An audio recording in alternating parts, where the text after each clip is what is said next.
Assalamualaikum warahmatullahi wabarakatuh. Saya Muflihatul Hasana dari Keprodi D3 Keperawatan. Di sini saya ingin menjelaskan tentang obat pada sistem saraf pusat. Langsung saja, obat-obat sistem saraf pusat berdasarkan farmakodinamikanya dibagi dua golongan besar. Yang pertama yaitu merangsang atau menstimulasi yang secara langsung maupun tidak langsung merangsang aktivitas otak, sumsum tulang belakang, beserta syarafnya.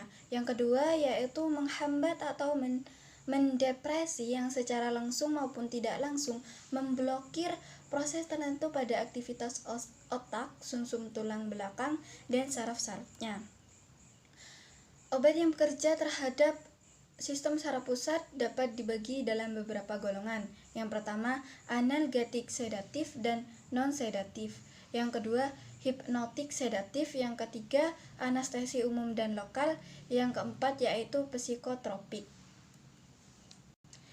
Yang pertama yaitu analgetik. Analgetik atau obat penghilang rasa nyeri adalah zat-zat yang mengurangi atau menghalau rasa nyeri tanpa menghilangkan kesadaran.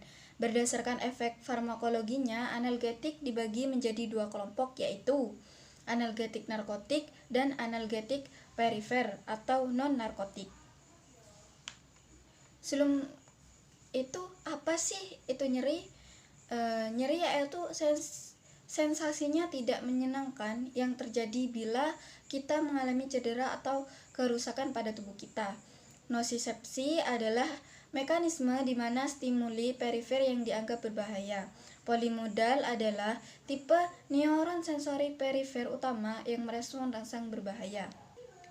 Lanjut, yang pertama tadi yaitu analgetik opioid atau narkotik. Disebut juga opioida, mirip opiat. Opiat adalah zat yang bekerja terhadap susunan saraf. Tubuh dapat mensintesa zat-zat opioidnya sendiri. Berdasarkan kerjanya dapat digolongkan menjadi agnosis opiat, antagonis opiat, dan kombinasi.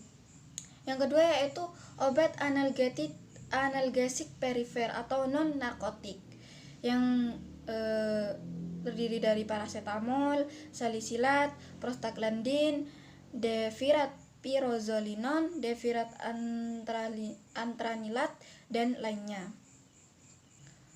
Kemudian ada penggolongan yang terdiri dari salisilat, asetat, propionat, oksikam, dan pirazolon. Oksigenase yaitu siklooksigenase 1 yang terdiri dari lambung, usus, ginjal, dan platelet. Kemudian siklooksigenase 2 yaitu berupa inflamasi.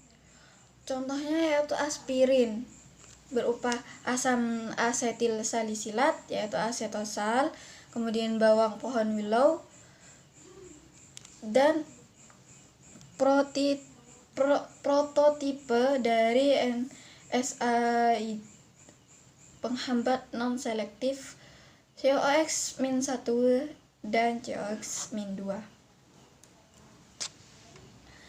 Kemudian ada farmakodinamik yang memiliki efek analgesik sebagai penghambat sintesis PGE dan PGI.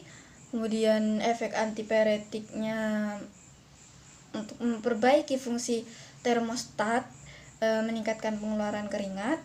Dan ada efek antiinflamasi yaitu hambatan sintesis tidak menghambat migrasi sel.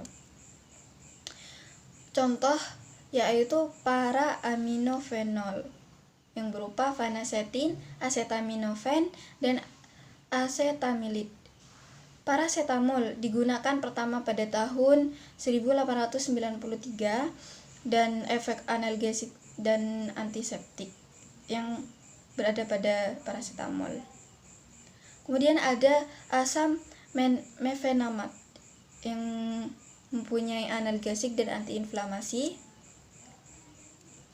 Selanjutnya yaitu hipnotik sedatif.